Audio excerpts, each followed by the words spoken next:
Okay, I'm recording now. All right, so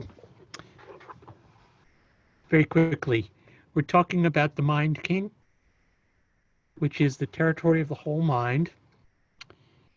And we're talking first about Alaya Vijnana as the base consciousness, which is at the center of everything. It's the storehouse consciousness, is another way to put it.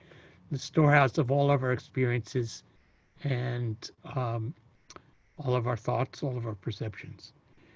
Then we have manas, which is sometimes known as afflicted consciousness. It's really the consciousness that creates the sense of self, that creates I and mine. And it has, as we'll talk about it, it has Alaya Vijnana as its object. And so it's always drawing from Alaya, and it's also depositing back into Alaya. The third ring that Vasubandhu speaks of are the sense consciousnesses, and there are 6 of them. You have all of the organs of sense: eye, ear, nose, tongue, touch, taste. I said tongue. And you also have the 6th sense, which is mind consciousness. Mind consciousness has a kind of dual role. On the one hand, it has, or a triple role. On the one hand, it has the role of sorting out the input that comes through all of these organs. And so the sense perceptions are sorted out into the various sense consciousnesses. So something that comes in through your eyes is sent through your optic nerve to eye consciousness.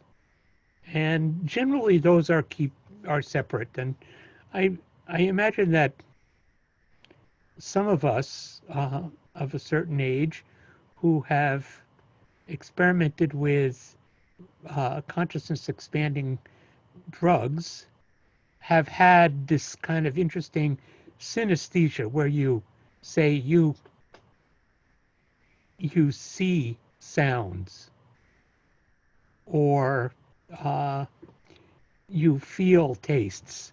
You have some crossed wires of these senses, but basically they tend to work.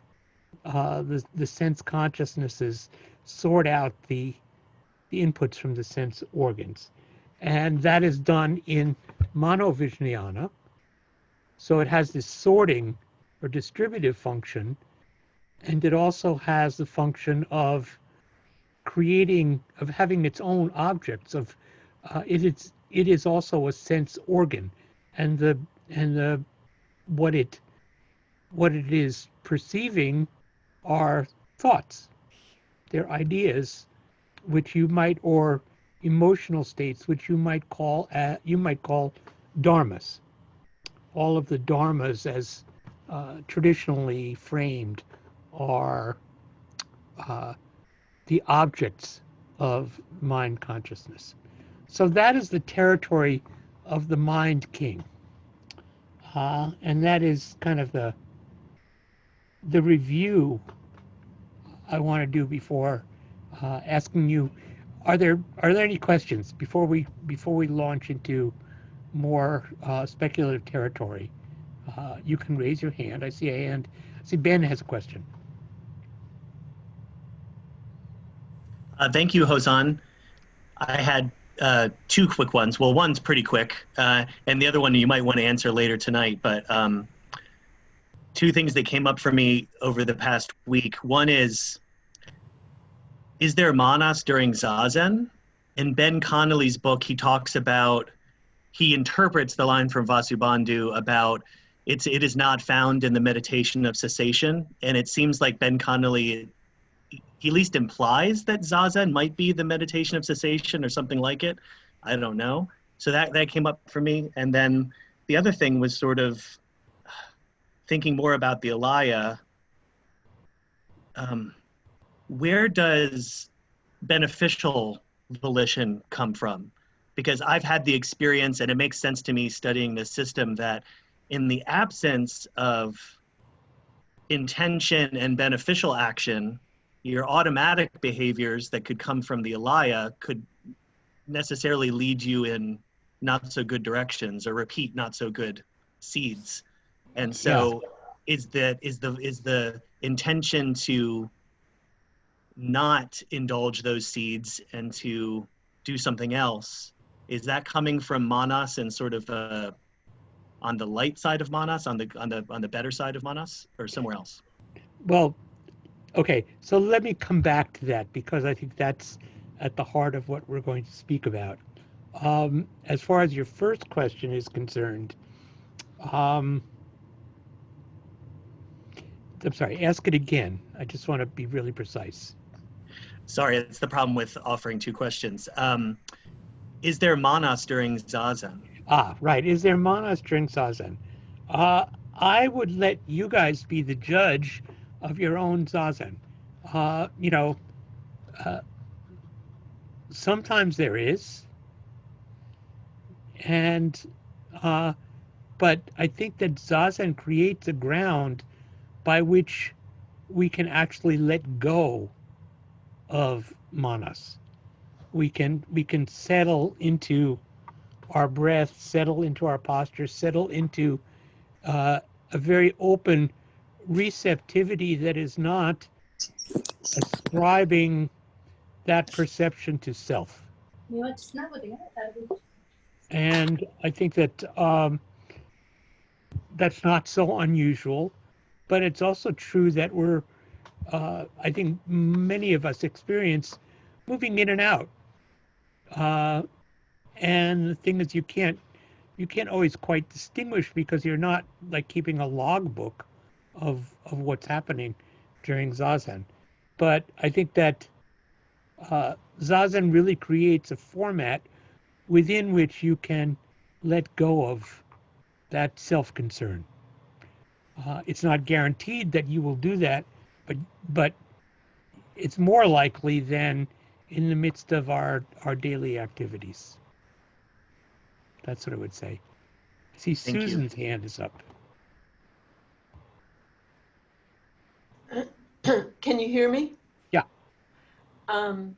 Hi.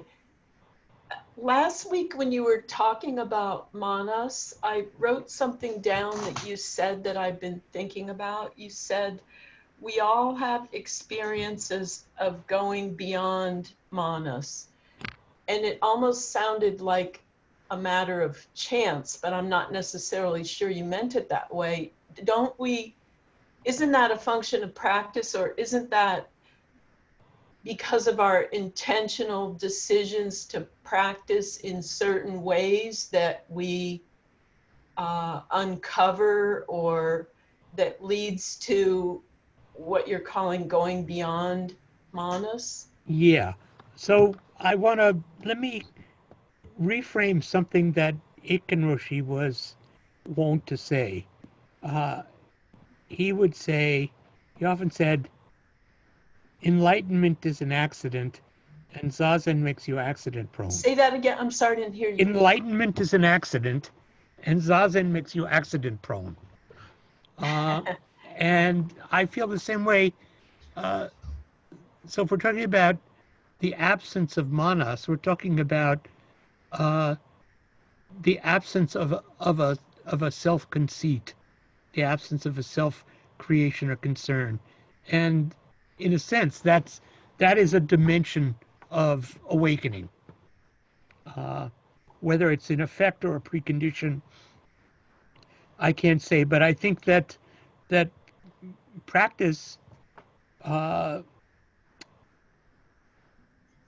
makes us more susceptible to that kind of frame of mind. Again, it doesn't guarantee it, but it leads that way. Okay. Okay. Yeah. Thank you, Kabir. Hi, Sojan. Sorry for joining late. I just got back from work. Um, I want to thank your friend for that translation of ego in Arabic or in Islam, nafs.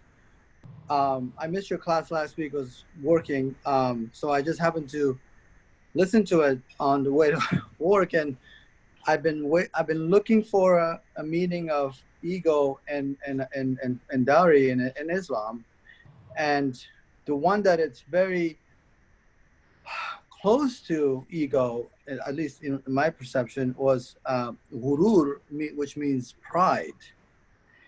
And but it's interesting because nafs now it makes sense because we don't really talk about nafs or ego too much in our culture, but it's very hidden. And as I was driving home from work today, I I kind of saw how everything is branching from nafs, but it's very subtle, and especially in our culture. See, in American culture and in English, ego is referred to the like one of the first things, like egoistic and all that. But in our culture, ego is it's very very subtle. It's almost undercover. However, everything else like pride, selfishness, anger, greed, all that stuff that people point at, it stems from this. But nobody really goes, at least in my circle of friends and family, even bringing the only thing that we were always told was, get a hold of your nafs, or this guy has a big, nafs, or, or small, or he has control over it, doesn't. But it was never really looked down upon as much as like, pride or all the other stuff. But I'm just blown away. This Yeah. is Well, I don't thank know. you. My Yeah. my understanding, of course, is of sort of mystical Islam is very limited. But I have spent a lot of time talking with my friend Yasir Chadli, who's a Naqshbandi Sufi sheikh, and he talks about it, and he talks about it in a very subtle way. And I think he talks about it with all of the subtlety that we are applying to uh, perceptions of the self in Buddhism, and so it feels very resonant to me. Well, I wish that one day I can meet this person and have a conversation. Well, you can. One thing I can say is I'll send a link. He's been giving talks every Okay. Friday afternoon, Okay. That'll be great. and they're great. He's a really fine teacher. Uh, Wonderful. He's spoken at BCC twice, I think. Okay. We should do a Zoom session with him sometime. That'll be wonderful. Thank you Yeah. so much. Thank you. So Thank you. Heiko. Hi, yes, I just wanted to comment because working all the time with my hands and people who sew and people who do body mind work can find, I think, a similar or simile for what's going on when we lose or let go of manas in Zazen. And when I'm trying to get out of my mind or my thoughts or my plans in Zazen, I recognize that I'm going to carve wood. No, I'm going to breathe. And I breathe as if I'm carving wood. I breathe as if I'm sewing, such that it's an activity of work. And because my experience with work is that it is one sure way to get out of my mind. And so this kind of engaged, whether basket weaving or anything, mind and body, canoeing is actually a great one. So if we're looking for the state of what it is, we see it probably all the time. That's my point. Yeah, we can see it all the time, and the real challenge is, I would say, not so much when relating to a canoe paddle or a piece of wood or a basket, but when we're relating to a person. because they push back in ways that are different than what we call things, even though that's also a heretical view, and because things also have their own life. But yeah, thank you for that.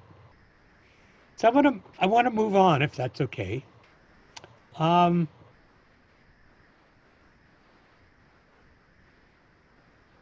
was thinking about wonderful talk that Stephanie Solar gave this morning in the Zendo, and she was talking about looking at her life, and at some point it came up the idea of that we have to be free from our story, or free in our story. And what occurred to me is that fundamental story it's the story of me.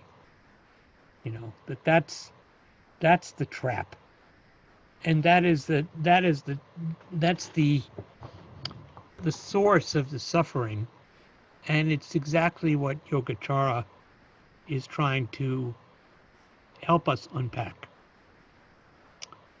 So I want to read you the three directly relevant verses from Vasubandhu. Begins with verse 3, where he's talking about the three territories of consciousness, and he says the first of these is called the Alaya, store consciousness, which contains all karmic seeds. What it holds and its perception of location are unknown. So what it's holding is our sense of body and our sense of mind and our sense of karma. It's holding that. The Alaya is containing our physical sensations and the seeds of all of our karmic activities. And so it's holding that. And my reading of the phrase, the perception of location, is that we don't locate this necessarily in any one part of our body. Speaking of it is in a very broad sense as what makes up our consciousness. Contemporary neuroscience is trying to find the locations of memory, and what they're discovering is that it exists in multiple places. It exists in places in the brain. It exists in the synapses of our nervous system, and memory seems to be backed up and duplicated in many ways. So if one part of your brain is injured, you still may be able to recover memory that was located there, but is also located in other places, and perhaps in other places in your body. Verse 4 says, it is always associated with sense contact, attention, sensation, perception, and volition, neither pleasant nor unpleasant. It is unobstructed and karmically neutral. Like a river flowing, in enlightenment it is overturned at its root. So it is Alaya. And we've encountered these mind states before. We talked about them, I think, in the class on Mano Vijnana, where we're talking about the dharmas, basically the building blocks of what we call mind. And these 5,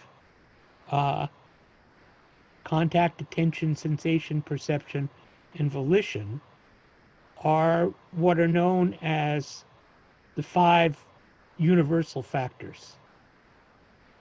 So these 5 mental factors are called universal because they are operating in any thought process we have. If any of these factors is missing, then we're disconnected from a thought or a perception. So contact is just the barest perception of something, which then leads very directly to sensation. Sensation, Vedana, is, in Buddhist terms, it's called feeling.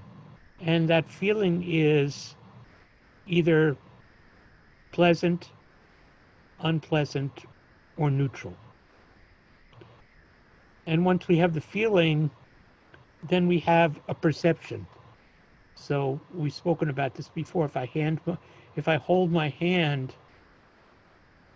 over a candle, first there is contact, then there is the feeling sensation unpleasant, then there is the perception hot. So that begins to describe the quality of the perception that we're having. The next one is cetana, volition or intention. Actually, it's different order in this. It's sense contact and attention. So the immediate impulse gets your attention. It draws your mind to it.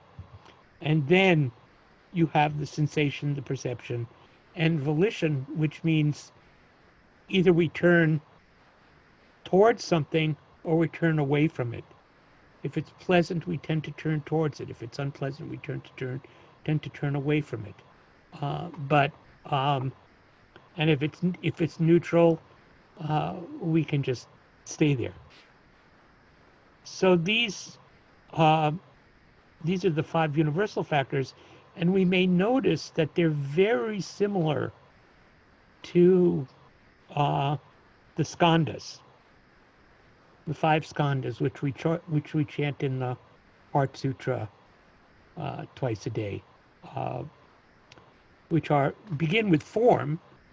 So in order to have any of these other dharmas, you have to have a body. But once you have a body, you have form, feeling, perception, formation, consciousness. And these are roughly parallel. I don't want to explicate that too much, but they're parallel, and they are what create in traditional Buddhism. They create our sense of self. And then the 5th verse is dependent upon store consciousness, on Alaya Vijnana, and taking it up as its object, manas, the consciousness of self, arises, which consists of thinking. I would say it consists of self-centered or self-created thinking. So manas is there in this kind of map of the mind. As I was saying, I see manas as a filter that is filtering what is coming down from the perceptions and is being stored in the Alaya Vijnana, and then also what's arising from the Alaya Vijnana and coming up through manas into mind, into a thought. So that roughly covers those 3 verses very, very quickly. Let me see. Are there any immediate questions off of that before we sort of dig in more in detail on Alaya? Ben. It's interesting that you are calling manas a filter, which definitely makes sense to me with the various notions of self that are connected with it. I think in Connolly's book, if I'm remembering correctly, he also talks about the Alaya as a sort of filter, and I think you've actually spoken about that. Like it's the boundaries of how we actually meet experience are in some way defined by the Alaya because of the karmic ripening. And I just didn't know whether you could say something more about that. Well, let me get into, I want to talk Sure. about, I will talk about that. But what occurs to me is to give some background. So Yogacara doctrine seems to have evolved to answer several problems in earlier Buddhist thought. And those problems are, one, about the problem of the continuity of consciousness. And the other problem is about the sense of self. So the continuity in earlier maps of consciousness, particularly in the Pali Suttas, what you had were 6 consciousnesses. You had, the 5 senses and the mind consciousness. And the problem that they ran into in a sort of doctrinal sense is that how do you account for continuity? What it posited was that you're always thinking. And then people were saying, scholars were asking, well, what about when you're asleep, when you're in deep sleep and you're not dreaming? What about when you faint? What about when you're in a coma? And so there was a question of what creates a sense of continuity in those states of mind within this lifetime. More complicated to me is the question of continuity across lifetimes. So let me read you something.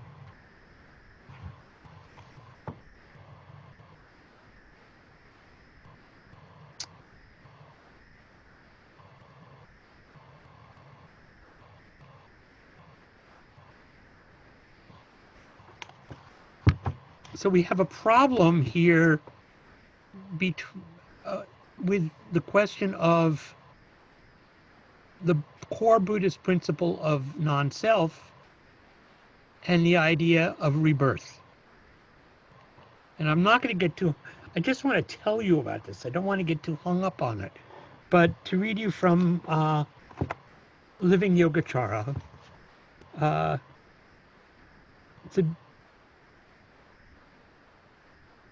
given the doctrine of no self, what should we understand to be the subject that repeatedly undergoes birth and death?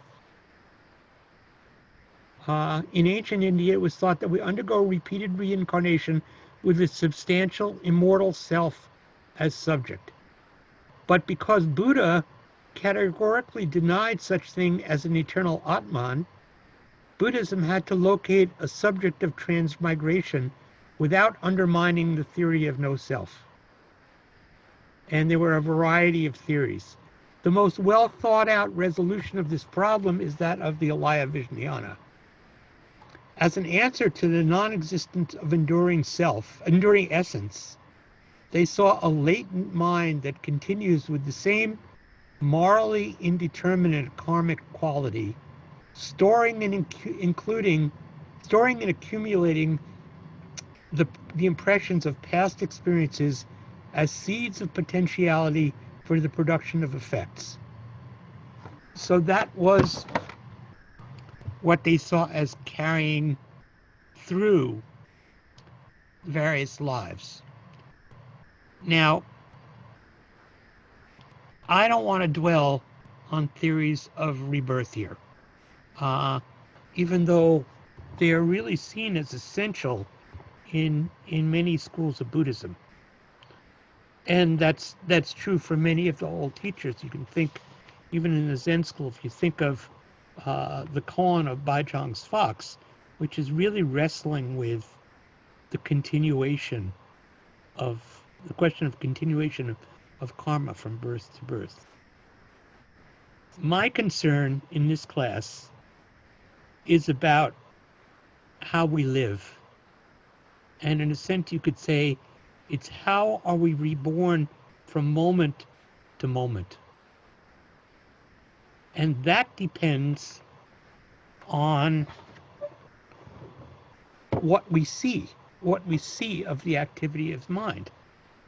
So I want to go back to the story, the very brief story that I told at the start of the first class. When Voramai Kabul Singh, the first fully ordained nun in modern Thailand, was asked how she kept the 311 bhikkhuni precepts, she says, "I keep only one precept. I just watch my mind." So that's a very Zen response, I think. She's reducing it to watching the process of your mind. So we've talked about the process in our minds of imputation, which means to ascribe a value or a meaning to something that we see. And I think my question is, can I learn to move fluidly between this imputation and watching the very mental process by which I impute meaning to my perception based on my past experience? So, for example, we've been talking off and on about questions of race. If we think about implicit bias, all of the processes that take place in this imputation, that take place in this movement from the Alaya through the manas to the mind, happen very, very quickly, and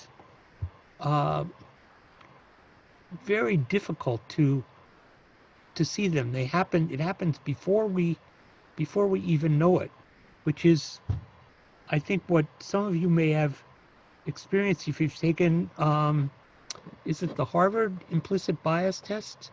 Is that it? Does anyone know? It's really interesting, because it's based on what you see before you even know that you see it. So implicit bias, which is an unconscious process, what we realize when we look at our world is that it has as its effect conscious acts and conscious thoughts. But it happens really, really quickly. So I see a person who looks a certain way. I see that on the basis of their looks a certain way to me on the basis of their body type or their skin color or their hair or their clothing. And the unconscious process very quickly is that perception which comes in through, say, my eye organ and my eye sense, my eye consciousness, it dives through the manas into the Alaya. And then it's brought back up through the manas into the Alaya with a kind of self-affirming perception of other. And so very quickly, I think about a person a certain way on the basis of what my past experience may have been. And I act towards them in accord with that thought. So in a sense, you could say, and this is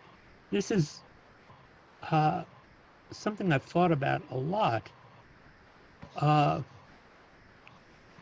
we will do what we are trained to do. And that's not a bad thing. That's just kind of the way it is. But we can be trained in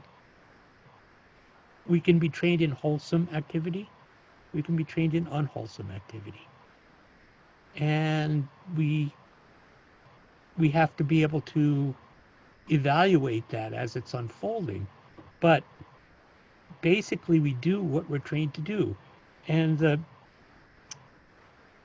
the gist of what we're trying to do in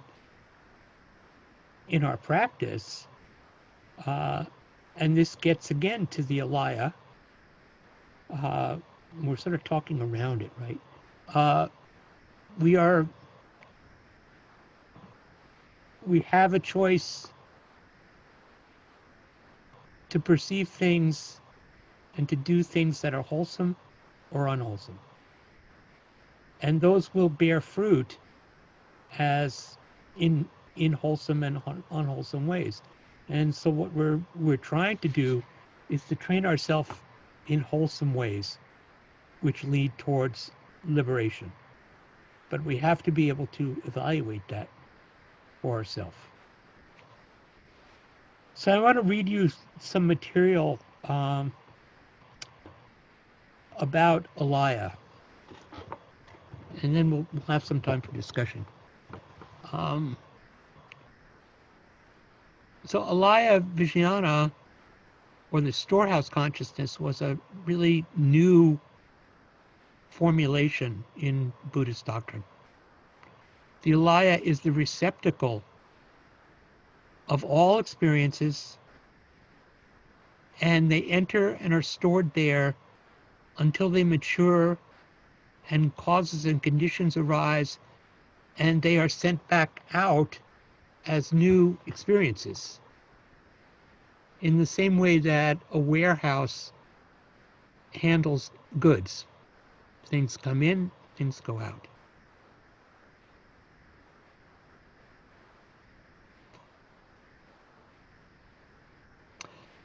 Alaya Vijnana was also called the basic consciousness, since it retains and spreads the karmic seeds that both influence and are influenced by the other 7 consciousnesses. For example, and this is how it reckons with the problem of continuity, when the 6th consciousness is dormant, say in sleep or in unconsciousness, the seeds are residing there, they're held and they stay there in the 8th consciousness. And when the conditions arise, say we wake up, then the seeds can be accessed and can manifest. So the 8th consciousness is largely a mechanism for storing and deploying seeds.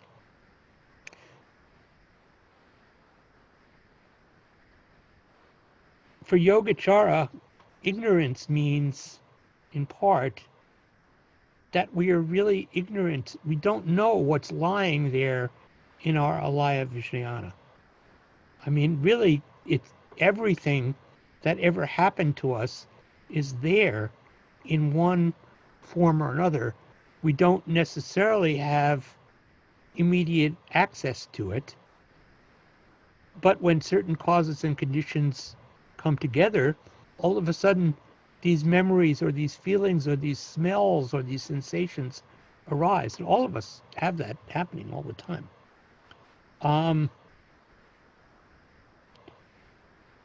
So it is the place where karma is gathered, but the Alaya itself is karmically neutral. It can be positive, it can be negative, or neither.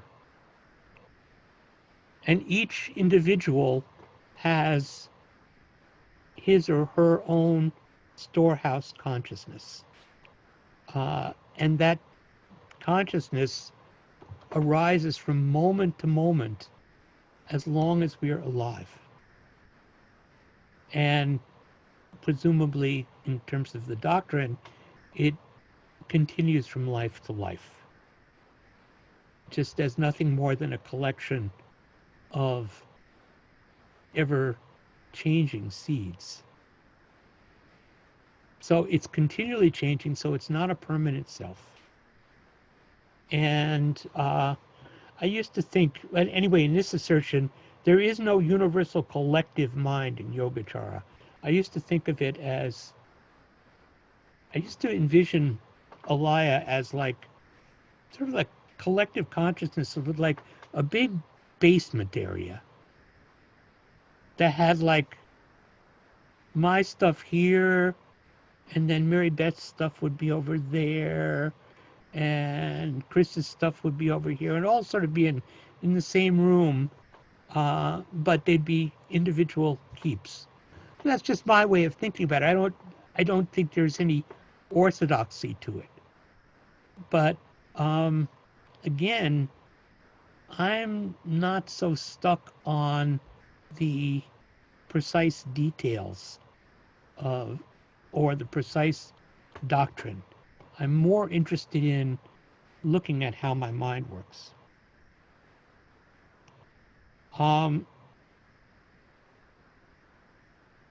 So this term seed, bija, is a word for seed. It's a metaphor for a potentiality that can become a consciousness and can become an action. In the same way that a seed is a potential for the germination and existence of a plant. And those seeds can be wholesome or unwholesome. They're harbored in, they're stored in this consciousness, and the capacity to store them is called the store consciousness. And as we also said earlier on, the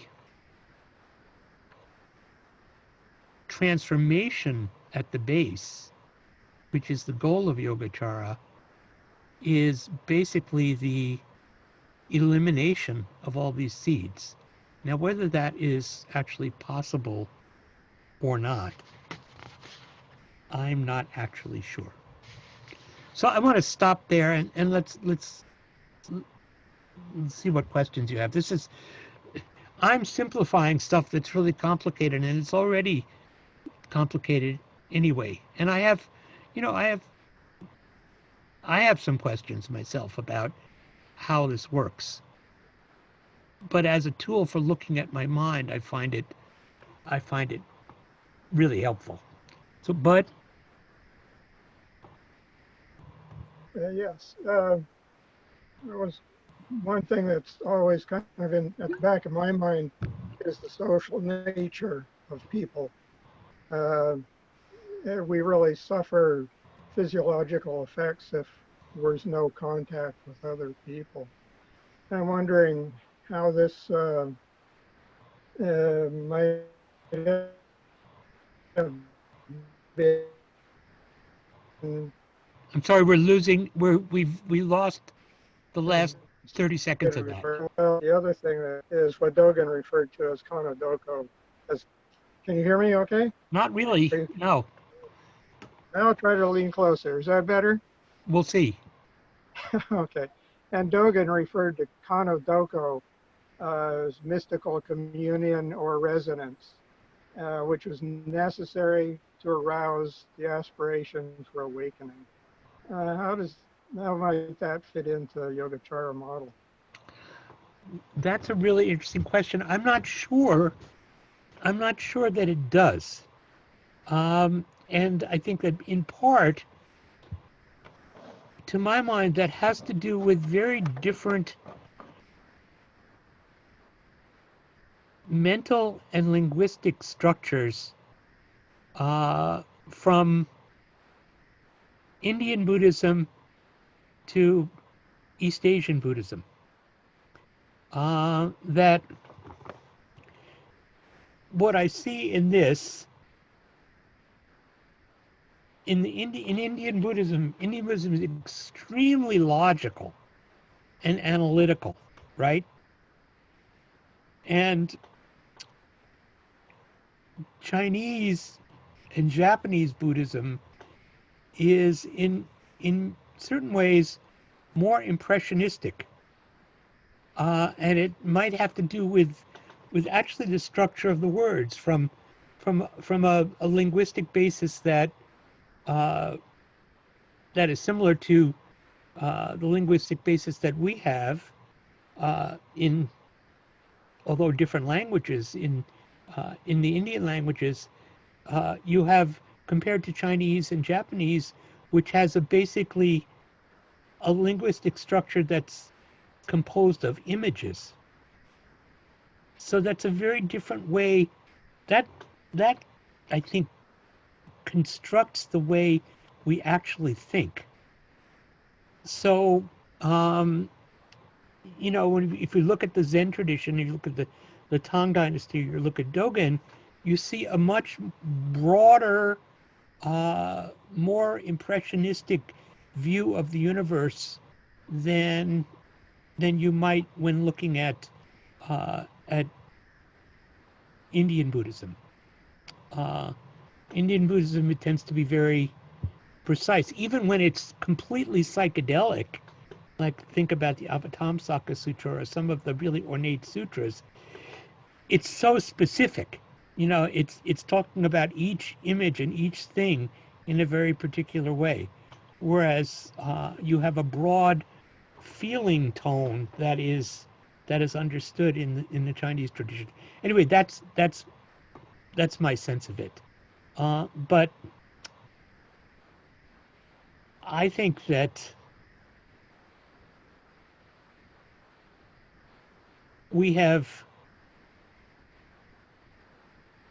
in our current understanding of social activity, in our current understanding of neuroscience, we are seeing that there is obviously a social dimension that by way in which we mutually affect each other and mutually are adjusting each other's metabolism. We think about limbic resonance, which is a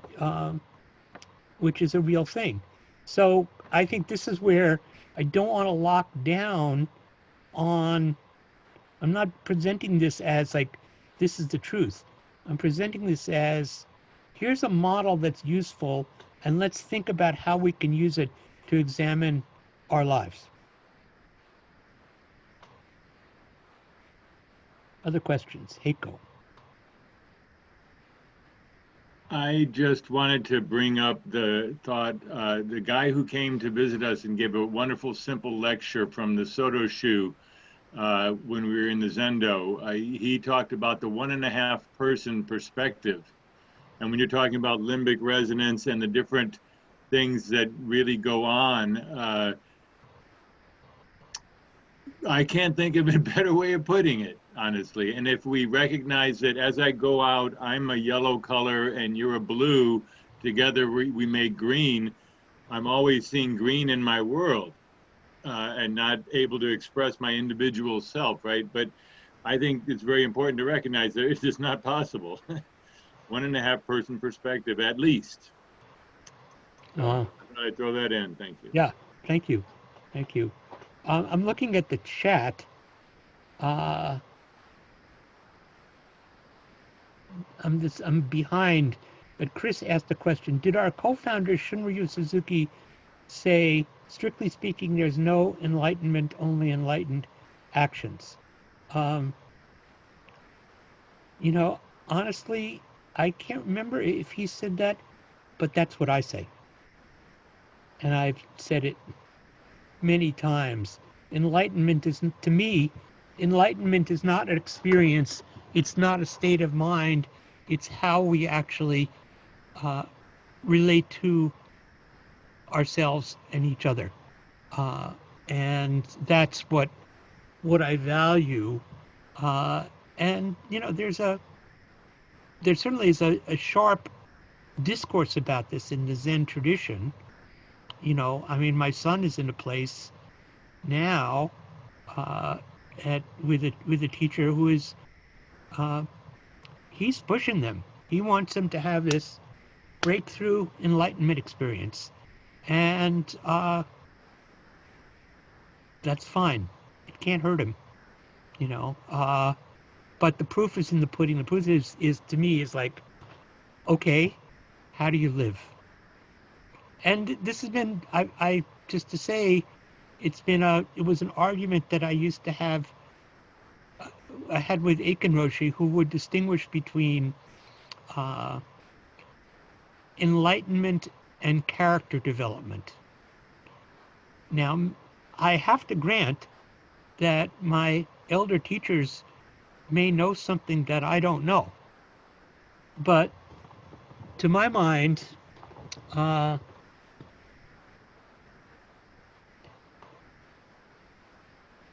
I don't see a gap between enlightenment and character development.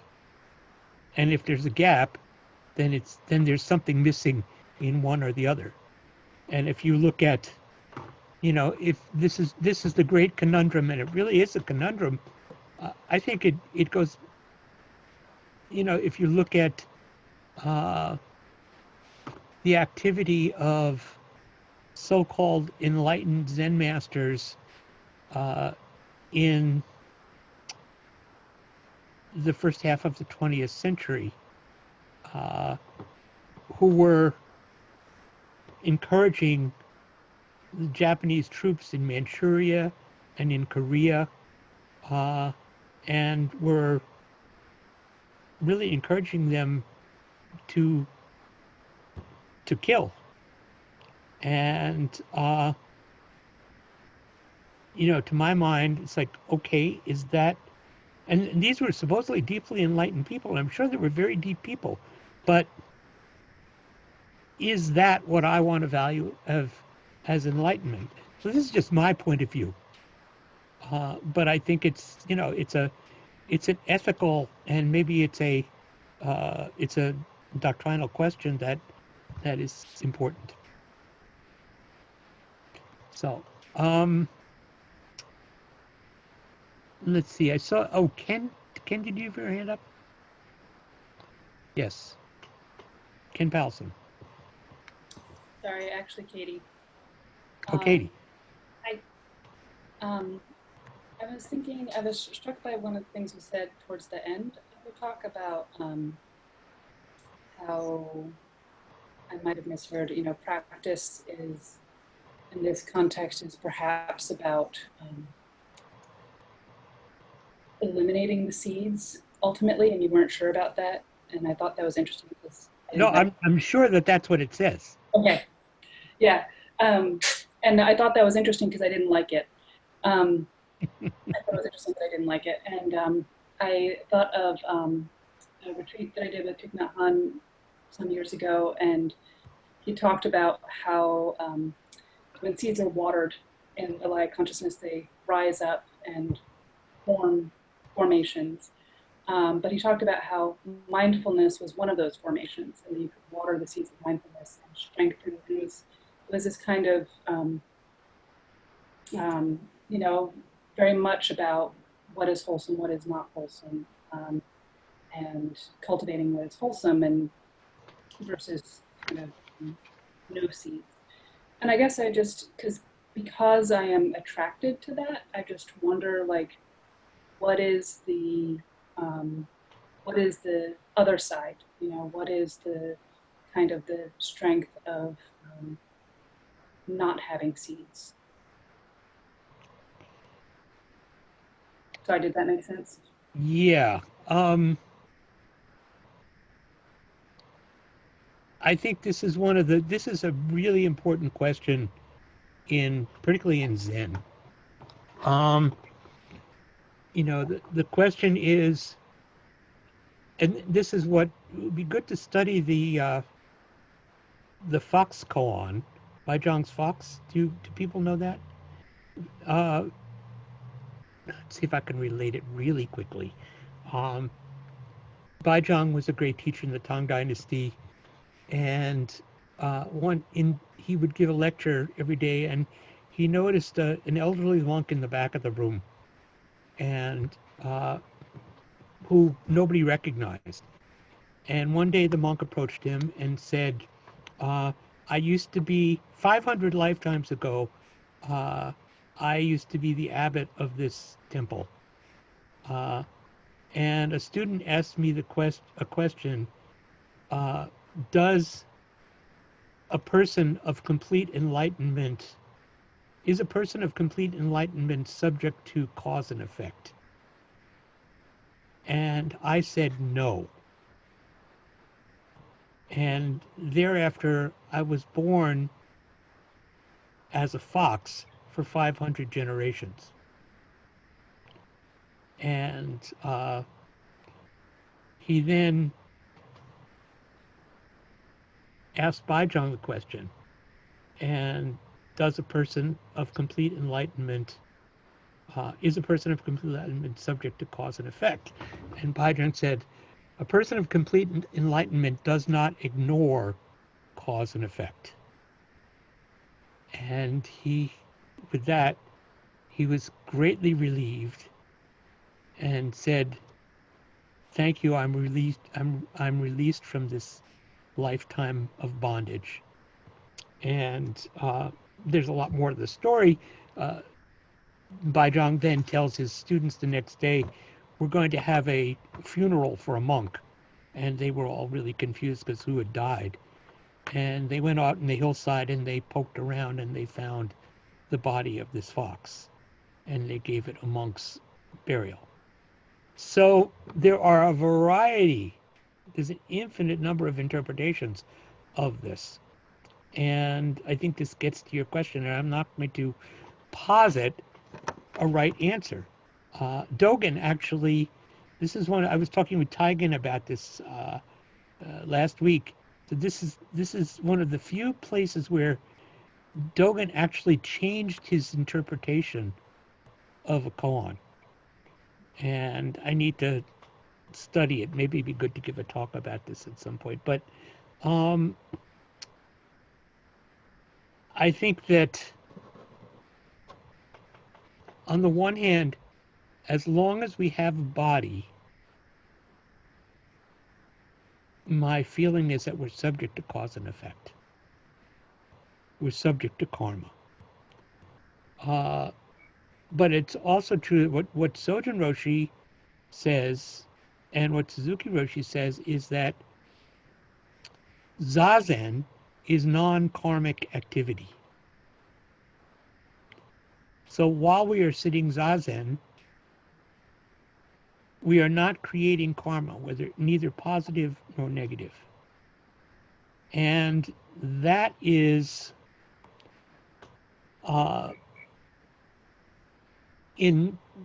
written small, that is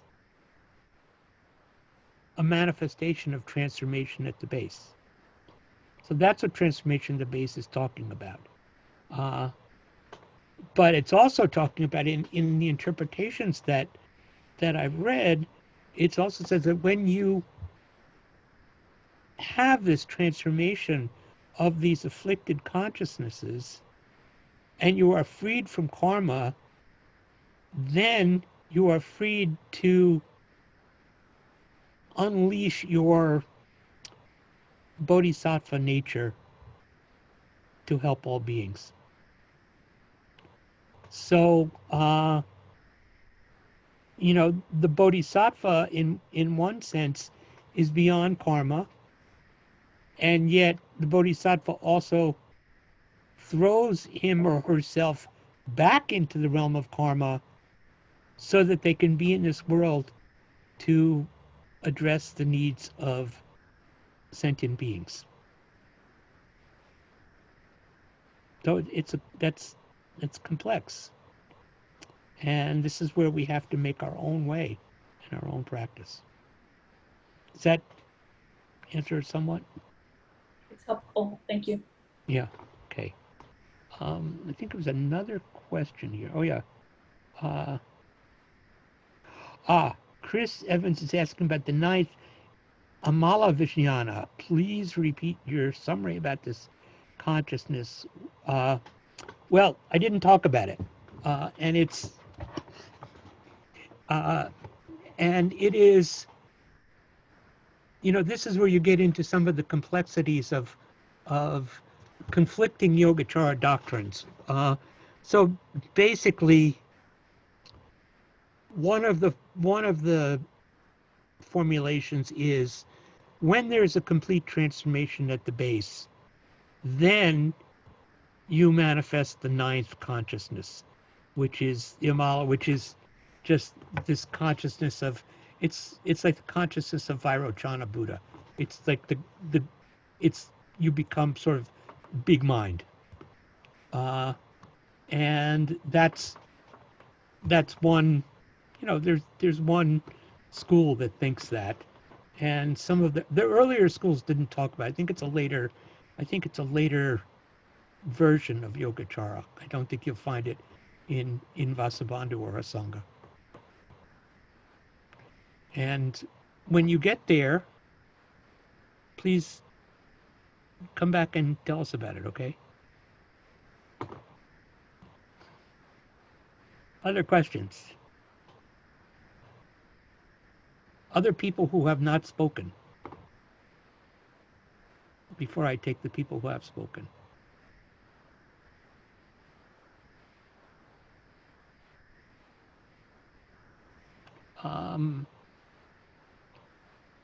I'm only seeing people who've spoken. Okay. I see a hand for Kabir, a digital hand, so I'll ask him first. Thank you, Sojan. I mean, Hozan. Hozan. Apologize. Okay. You mentioned something about the first five consciousness are more perceived consciously or gross, somewhat, or some that they're more. They're sense there are five senses. Right, but There's then I'm sorry. Nothing gross about them. No, but they're easily accessible. The seventh and the eighth. Those are harder to access consciously. Yes, that's what I was. Yes. Yeah. So how do we train or to sort of access them and work on them and train and so I mean, I think that the way what I would suggest is that this comes back to the ground of ethical behavior. That we have a sense of what is wholesome and what is unwholesome. We have a sense of that in terms of what our intention is. And if we also observe our actions, we can see how our activities land or affect those around us. And so we access them somewhat indirectly by acting in a wholesome way, which is unself-centered rather than in an unwholesome way. And there's always a mix there, but at a certain point, the balance shifts, and that creates the ground for transformation. So that's what we're using.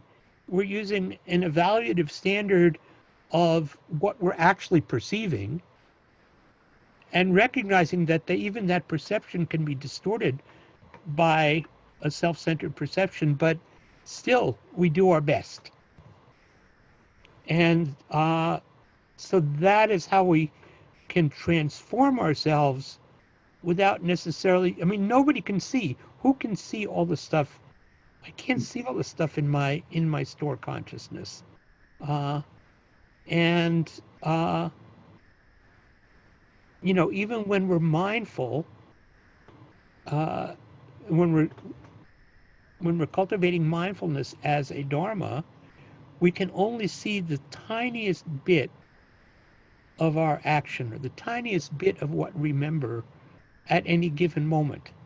And there's so much that is not accessible to us. And it's also, all of that is immediately accessible to our perceptions, but not necessarily to our thought. So it's kind of like the goose and the golden egg. You take care of the goose and the eggs will come. I hope so. Yeah. Thank you. Okay. Thank you. Thank you, Hozan. Who else has got a hand up? Ben and Heiko. Thank you, Hozan. I'll try to be very concise. I know I've already talked a couple times. Two things came up, especially as sort of you were conversing with Katie. Hi, Katie. Is that, and I think you were touching on this with the implicit bias side of things in the Connolly book, it seems, and in the verses that you read at the beginning, where we don't know what it holds and the location of perception is unknown. It's, at least according to my understanding, reading through it this time, it's like you can't really consciously know your seedbed or your alaya. So to my understanding, it's like you see what, you sort of have to trace the breadcrumbs a little bit. You have to see what comes up and what seems to carry some karmic weight for you and work with it. And a lot of those seeds are deep in your psyche, are not consciously accessible, are created by social circumstances and other things that are really deep. And I found it helpful in thinking through this and reading the Connolly book, like the Alaya turns in the great mirror wisdom. So sometimes I go back to that just to see what it is when it's transformed. And that helps me think about what it is now, which is not a perfect mirror, right? It's a distorting mirror, or it's a mirror that shows things through some other filter of my karma. And then just really quickly, when Katie was talking about sort of cultivating wholesome seeds versus no seeds or overturning the seedbed, what I really appreciate about Connolly's book, and I had not experienced this perspective before, was he really sees Vasubandhu as uniting these two threads of Buddhism and sort of reconciling them, the sort of early Buddhist practice of cultivating beneficial mind states and removing afflictive mind states, and the Mahayana practice of just overturning the self completely or seeing through the self. And I like that he sort of sees the value of both of these practices, and one is to cultivate the good and avoid the bad, and the other is to sort of see through self completely, which would be the overturning the seedbed, I guess, whatever that means. Right. So we have to remember that this is a path. That, again, in the Zen tradition, there's a lot of talk about sudden enlightenment, as if you do something and all of a sudden, boom, everything has changed. Now that may be the case, and certainly it is the case for some people, but there's also the path where we cultivate and develop step by step. And what you can see, which is important, you can't see what's in your alaya, but when the seed arises and manifests in monovijnana, in your consciousness, you have the opportunity to see it there. Then it is subject to conscious mind. And then you can decide, do I want to act on this or do I not want to act on this? This is, I think, the great opportunity of Buddhist karma, as opposed to earlier forms of karma. The opportunity is that you are not trapped by this karma. Because this seed arose doesn't mean you have to do something. It just means, so when a seed arises and you see you see somebody who you're walking out in the street and you might feel is threatening to you, you have the opportunity to dig in with perception more deeply, and also to dig into your resources to prepare. There's a lot that you can do that can avoid an unwholesome action, which is going to plant an unwholesome seed in, deeper in your Alaya Vijnana. So it's when it comes to consciousness, that's the great opportunity of Buddhist karma, is that you can change what you do. You have choice about what you do. And this is one of the things I just think about, again, what Stephanie was talking about in her talk this morning, that she was talking about est.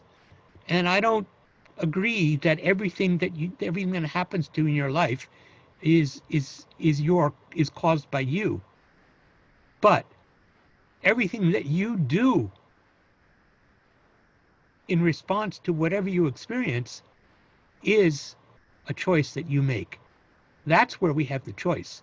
We have the choice about what we do, not necessarily, we may not even have really the choice about what we perceive, but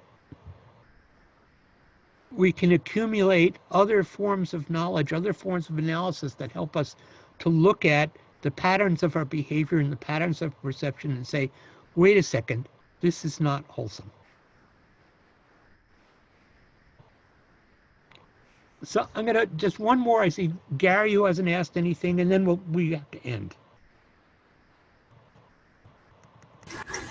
Yeah, I'm just thinking that really what you're saying in the end is that intention is so important that, we have the seeds for everything, right? And so the important thing is to develop the intention, and then just, what do you call it, process the seeds as they pop up. It's interesting because I've been reading a book where the guy really says that cause and effect is forget about it. Basically, make goals and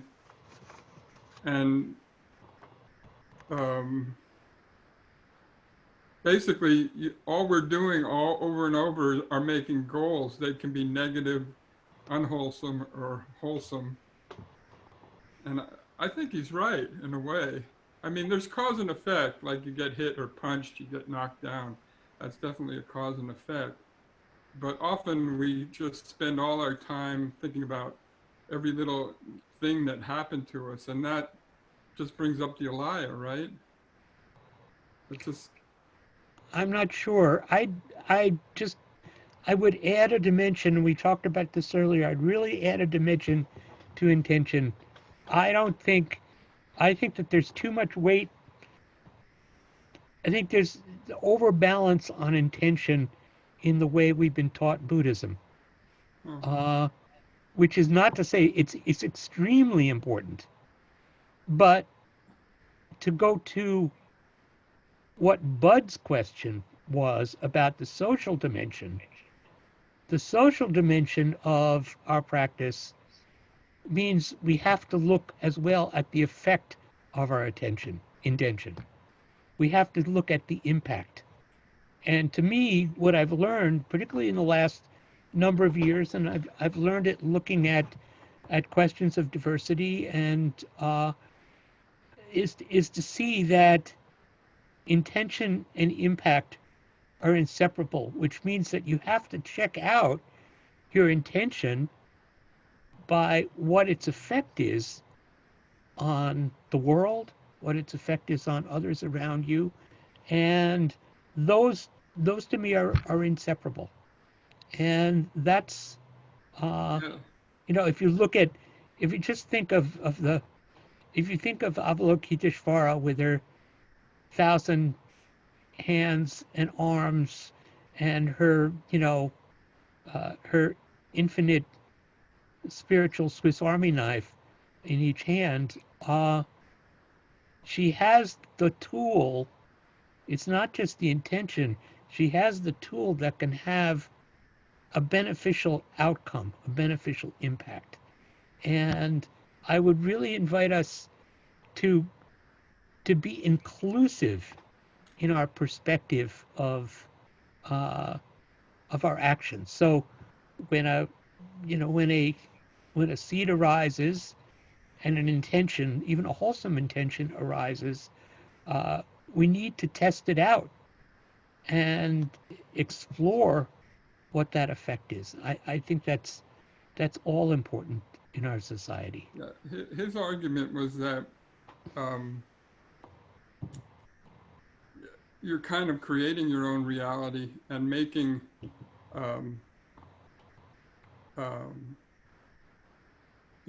often pushing away things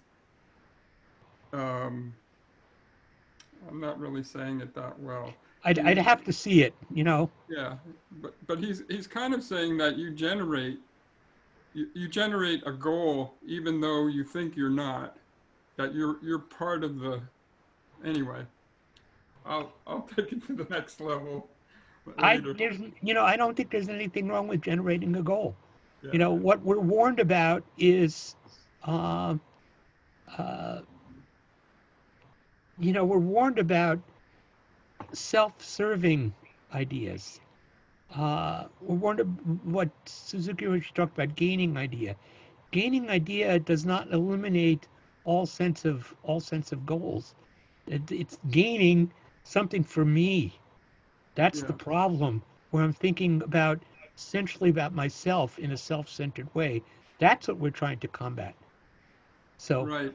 And that's a good place to end for tonight. Let We're me say over. one thing though. Yes. He's saying that often, unconsciously, you create goals that undercut what your real aim is. Like, say you want to have a lot of friends, but you keep putting yourself down. And even though you would like to have a lot of friends, in the end, you're really defeating yourself through, your karmic history or something. Well, you could be, and in that sense, I would ask, you might ask, why do you want to have a lot of friends? Yeah, you could. Because you want to feel connected. Yeah, you want to be loved. And you can be as connected with one person as you can with 8 people. Right. So the objective, some numerical goal is not necessarily wisdom. Right. It's what do we really need to be alive and to be fully functioning and giving? So let's chant the Bodhisattva vows and say goodnight, and thank you so much for this class. I continue to learn from it. It's beautiful. Thank you. When we chant, do we? Beings are numberless. I vow to awaken with them. Delusions are inexhaustible. I vow to end them.